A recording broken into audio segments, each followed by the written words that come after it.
Hey guys, thank you. Welcome back. Again, John Schwartz here. Today I'm going to talk about business negotiations versus, and not just in real estate, but any kind of business negotiating. And what I've done over the years in negotiating several thousand home sales, other multiple businesses, and other things. These are just my tips and tricks and things that I've used, and just tactics that has helped me negotiate successfully. Which it's one of the things I think I do well, and it's worked out for me. And it's just this isn't anybody else's strategy that I grabbed. This is just what I've done through practice and repetition over the years. Just the way I do things. Take it for what it's worth. Maybe some of these things will help you with your business, or you can implement parts or some of these tactics on your own. And hopefully it helps. So the first thing, in negotiating anything, obviously in the beginning you get an offer or something like that. And I'll bring it down to real estate to make it simple, because real estate is just like another business transaction anyway. So it makes it easier. Let's say you get an offer on a property. You have, it's not just the price, but there's also the terms too, the closing date, how the people are paying for the property, be it, financing, cash, type of financing, things like that. If they have to sell the property, all those things. So let's say you have an offer come through, and let's say I'm representing the seller in this scenario, and the offer comes through, and let's say it's a $200,000 purchase price, just to keep numbers even. I'm listed at $220, the price comes in at $200, the offer, and let's say they're going to close in 45 days. Let's say they're non-contingent, meaning they don't have to sell the property. And let's say they're going with conventional financing, 20% down. Let's say, okay, I know my seller's position. Let's say my seller has to move. Let's say they're building a new construction house, and it's not going to be done for 4 months. Going through the offer initially, I would sit there and take the points out and put aside the points that I know are going to be okay. Conventional financing is going to be fine. Obviously, that's probably one of the better scenarios versus, other than cash, conventional financing is probably best in this instance. The price is a little low, so that's something we're going to have to put. So that's going to be a point that I'm going to have to discuss. And the time frame's a little off, so that's something that I have to discuss. My people need 4 months to buy their new place. And that doesn't mean that they won't sell early. I know my seller might think, he's already, let's say in prior discussions, had made plans to have alternative housing in the meantime. While they move, worst case, but they would like to have that date, and so we'll go on those few things. So I go back to the other agent. I want to get, my goal here is, because I already know what my seller wants. Before I even talk to my seller with this offer, I will call the other agent first and have a little discussion, just so I can get some information and get a feel, so that I can properly discuss with my seller and advise him what I think that him or her, what I think that they, a proper response may be. So I'll go back to their agent and say, all right, so I got the offer, got the things, and say, hey, let me ask you something. My people are buying new construction. They also know that it's not unrealistic that most buyers will want to wait 4 months. Is there any way to stretch that date out, you think, before I even talk to my seller? And just get a feeling. They might say, hey, yeah, you know what? They actually want to settle in 3 months because they're getting married and going on the honeymoon. They thought maybe their offer would be strong with a faster settlement. So, okay, now I can check that box in the back of my head. Like, all right, that's something to think about. Now that I know I have that in the back of my pocket for my seller. And also, how about the price? Well, they ran some comps, and they thought it was a little high. They're coming in at this number because they saw a couple of places that they liked as well, and they wanted to start here. They'd like to get it, but they don't care. So, okay, so in the back of my head, again, now I'm like, all right.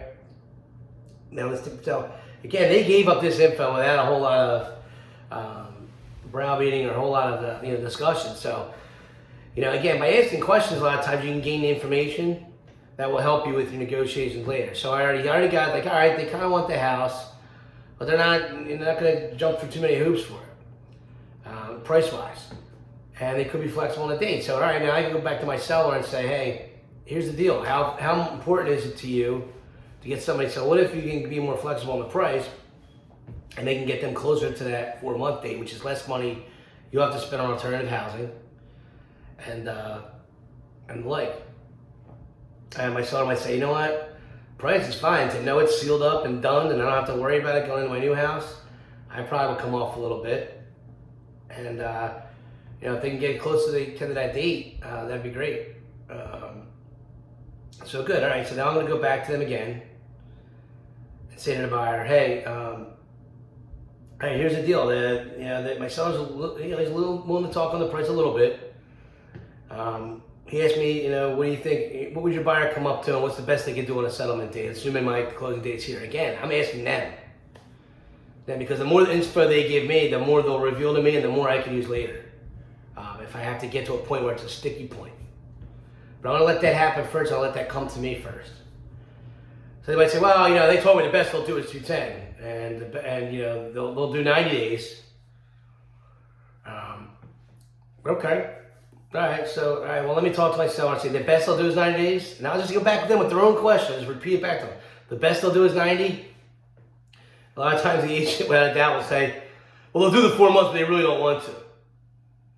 Okay, all right, good. So now I go back to the seller and say, hey, listen, they said they'll do 90, and the best they'll do is 210. So pretty much verbally, we're at 10,000 less than your asking price.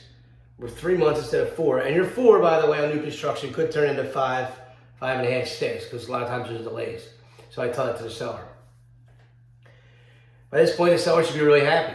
Again, we didn't even get to a real negotiating yet. We didn't get to a counteroffer yet even. We're just talking.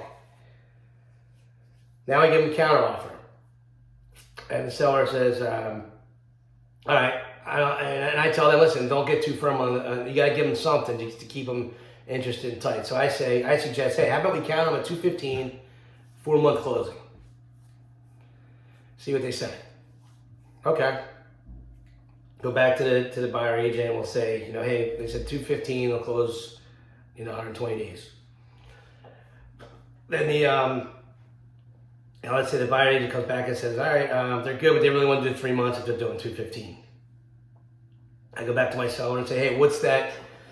Let's talk about this for a second. Again, keeping in mind you may need alternative housing anyway, because even 4 months isn't a guarantee with new construction. You get, bad weather, delays, or delay in, materials or something like that could get held up. Permits, approvals usually happens in new construction on some level. But this gets you close enough out there where you're not spending 2-3 months in alternative housing, maybe a month. And now you're getting $5,000 off of the asking price, which you thought you were going to get. Anyway, finance is conventional, everything else is good. At which point the seller will probably, in this scenario, say yes. But let's say they don't. They say, no, I really want it to be exactly the date I move in, which would be my nightmare as an agent at the time. All right, because then I would need, But hey, then I go back to the buyer and agent and say, hey, listen, any way we can get this thing to coincide with seller's closing date? Like it's 4 months, but if it turned into 5 and your buyers would push it, just ask them, throw it out there. And they might come back and say, absolutely not, or whatever. I could say, all right, now I can tell my seller it's absolutely not. But they may say, yeah, but they're only going to go 210 at that point, because then they got to pay for where they're at, extend their lease or whatever. And then I would go back to the seller and tell them, and the seller would decide, hey, is it worth the $5,000 to have the rigid, and to have the flexible date or a rigid date in 4 months. Sounds like a lot of babbling. I'm just bringing up an example, but basically what I'm saying here is you want to start by asking questions, whatever it is, and you get to the sticking points. And when you ask those questions, you get the information, you hold it, and you let them talk, because the more they talk, the more they give you, the more they're going to feel like they got their point across, okay? And the more that, and rather than explain what your side is first, or what you need first, get the information from them, get everything, make them feel understood, and make them feel like they've given you, and you understand everywhere they're coming from clearly, and be empathetic. And when you're going to negotiate, try to give your counter offers or your responses based on trying to meet the needs of the person you're trying to negotiate with. So if some things are rock solid, don't beat that hammer home, because if you're going to lose it, if that's a sticking point for them, like 100%, and then like for example, let's say they have to be out of their house by this date because they sold it. like 100%, then don't even argue that with them, because you're not going to get anywhere, and it'll hurt you on the other points that you do want. So so there's certain things, again, on both sides that are fine. You know they're fine. Don't take those off the table and just leave them alone, and stick on the things that where you think are flexible and you think you can work with, and then ask them questions. Let them come to you with the information, and you take that information, retain it.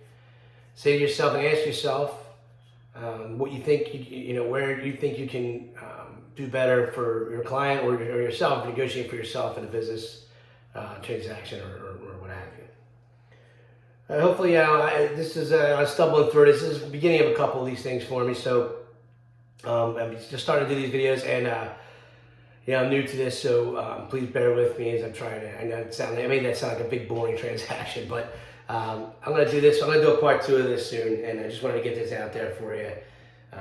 And negotiating, I think, is the most important part of this business and any business, in life, in marriage, and with kids, children, anything. So I want to really spend a lot of time on this subject. Thanks a lot. Talk to you soon.